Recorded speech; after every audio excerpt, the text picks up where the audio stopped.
Reprise du débat, l'honorable député de Châteauguay-Saint-Constant. Merci, M. le Président.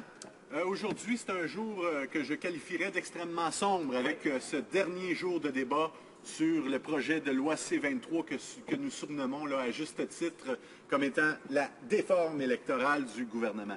Ce projet de loi donc a été déposé non pas pour renforcer la protection de notre démocratie et de notre système électoral, mais bien on apporte des changements pour avantager les conservateurs aux prochaines élections avec comme stratégie, entre autres, la suppression de vote et avec comme stratégie également de pouvoir continuer à contourner les règles électorales sans être inquiété par qui que ce soit. C'est scandaleux, Monsieur le Président, ce que le gouvernement est en train de faire aujourd'hui en ayant appliqué le rouleau compresseur sur les partis d'opposition parce que c'est la première fois de l'histoire canadienne où un gouvernement utilise sa majorité pour imposer ses vues, pour imposer des changements antidémocratiques, sans s'entendre avec qui que ce soit, sans s'entendre avec aucun des partis d'opposition, ni la société civile qui, on est unanime, Monsieur le Président, on est contre ce projet de loi-là.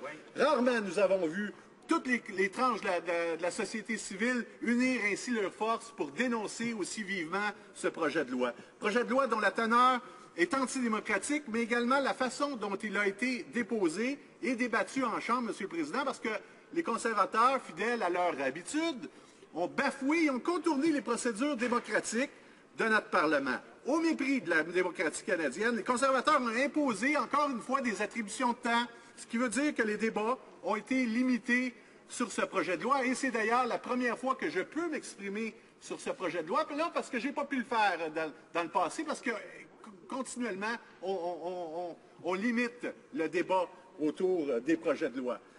De plus, il y a d'autres aussi de mes confrères qui auraient certainement eu l'occasion, qui auraient certainement eu l'intérêt de se protéger contre cet abominable projet de loi. De plus, ils ont mis fin aux travaux en comité qui examinaient ce projet de loi-là de déforme électorale, et ce, même si la moitié des amendements qui avaient été proposés par le NPD n'ont même pas été débattus lors de cette étude en comité. Puis, d'ailleurs, la première mouture de ce projet de loi-là était extrêmement scandaleuse. Celle-ci est moins pire, mais n'est pas moins scandaleuse. Mais ça démontre que le gouvernement n'a aucun respect pour les institutions démocratiques parce qu'on a proposé des changements qu'on avait nous-mêmes proposés lors d'études de comité parlementaire faites par des élus. On a voulu changer la démocratie canadienne en étudiant d'abord ce projet de loi-là au Sénat. C'est complètement ironique, Monsieur le Président, d'avoir proposé des amendements à des projets de loi-là au Sénat pour faire des changements à notre démocratie par la Chambre de non-élus. Complètement aberrant, Monsieur le Président. C'est d'ailleurs, ça démontre tout le respect que ce gouvernement-là a pour ses institutions démocratiques. Les conservateurs ont donc rejeté les amendements qui visaient à donner aux électeurs les outils dont ils ont besoin pour contrer la fraude électorale, préserver l'indépendance d'Élections Canada par rapport au gouvernement et conférer également au directeur général des élections le droit d'encourager les Canadiens à voter. Le ministre de la Réforme démocratique n'a même pas consulté le DGE sur ce projet de loi-là et il a induit également la Chambre en erreur lors des périodes des questions en indiquant qu'il avait consulté celui-ci alors que c'était complètement faux. Le ministre, après ça, il s'en prend à Élections Canada depuis des années, dernièrement au directeur général des élections, en minant sa crédibilité, en l'attaquant tel qu'il a attaqué tous les agents du Parlement, complètement aberrant, complètement scandaleux de la part du gouvernement, Monsieur le Président.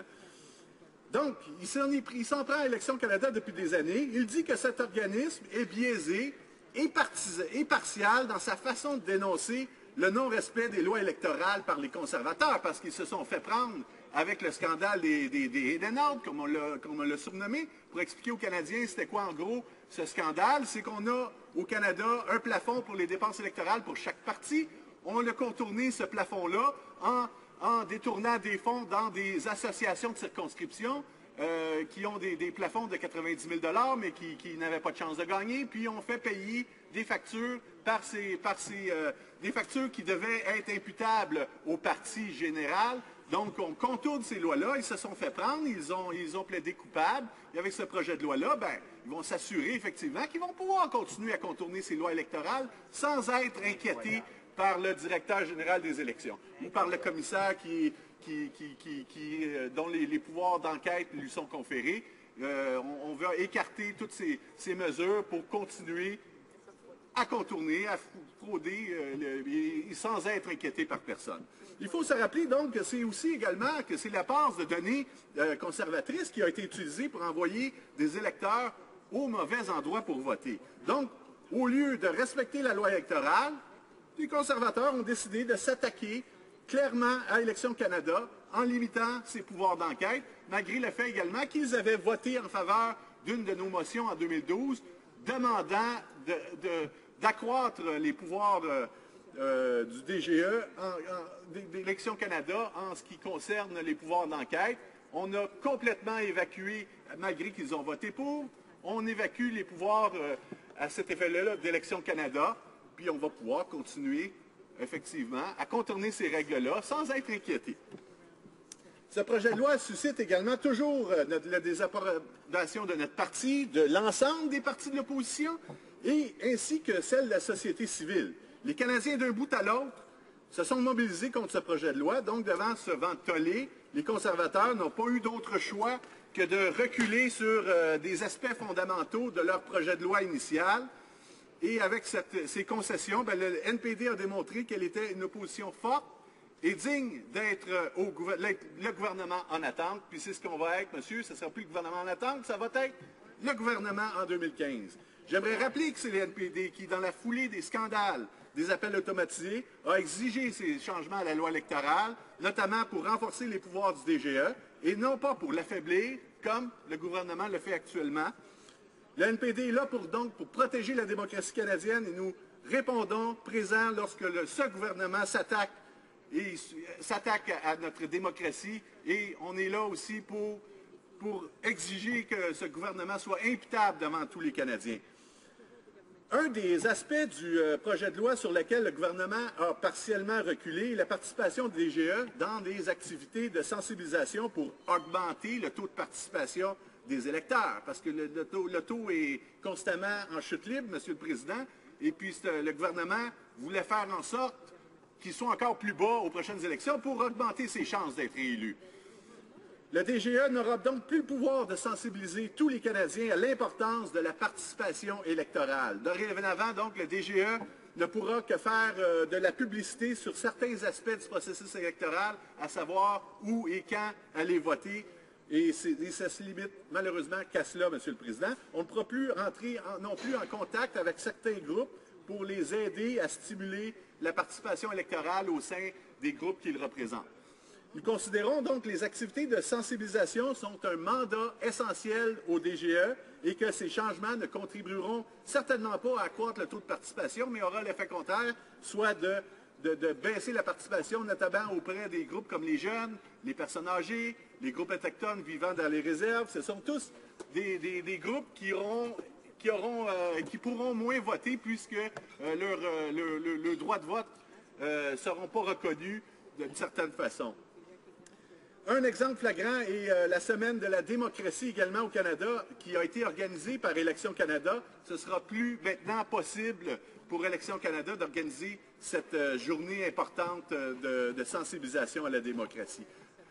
Un autre des aspects de ce projet de loi est le fait que le DGE devra demander la permission du Conseil du Trésor pour engager des firmes privées, pour les aider dans une enquête ou dans l'écriture d'un rapport comme celui sur les appels automatisés. Le gouvernement, de cette façon, vont s'ingérer dans le travail d'un agent du Parlement qui doit pourtant avoir une complète indépendance face au gouvernement. Et cette intrusion et ce contrôle qu'exercera le Conseil du Trésor n'est pas acceptable, Monsieur le Président. Donc, comme je l'ai mentionné également, comme précédemment, un des objectifs principaux de ce projet de loi, c'est la suppression de vote. Le projet de loi, ils vont donc interdire L'utilisation de la carte d'information des électeurs comme preuve d'adresse et cette disposition va créer de graves problèmes pour ceux qui ont du mal à établir leur preuve d'adresse quand vient le temps de voter. Tel que je le mentionnais, les étudiants sont touchés par ce changement, les personnes âgées ainsi que les communautés autochtones. Puisqu'il ne me reste plus beaucoup de temps, M. le Président, je veux juste indiquer que depuis le début, nous nous opposons fortement à ce projet de loi-là, puis on va le faire jusqu'au bout. Dans quelques heures, on va continuer à dénoncer cette tactique déloyale du gouvernement qui veut s'assurer d'être réélu aux prochaines élections. Merci, M. le Président. Bravo, bien. Questions and comments? The honourable member for Winnipeg North.